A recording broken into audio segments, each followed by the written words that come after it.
Friends, welcome back to AppIQ. Are you trying to change your keyboard theme on your Samsung phone but realize that the feature is grayed out? I'm going to show you how to fix that. So guys, all you have to do, you have to go ahead and do a swipe down from the top on your phone, swipe down again to where you have all of those features.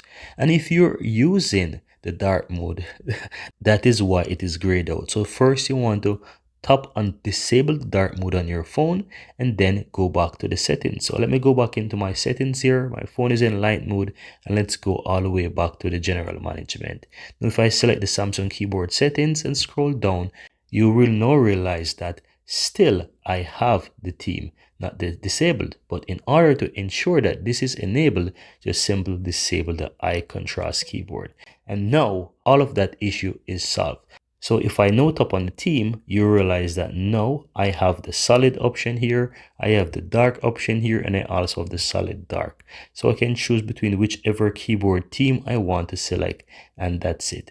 But as I said guys, if you somehow have like the dark mode enabled on your phone, let's go back into that, you will realize that the theme option is not available, and as well if you have, for example, high contrast keyboard enabled, it will not be available as well. So to fix this, ensure that high contrast keyboard is disabled and also ensure that dark mode is disabled, and then you will have the option available to change the keyboard theme on your phone. I really hope you found this useful guys, and if you do, don't forget to give this video a like, let me know in the comments below, and hit that subscribe button if you find value within this video. Thank you guys for watching and see you next time.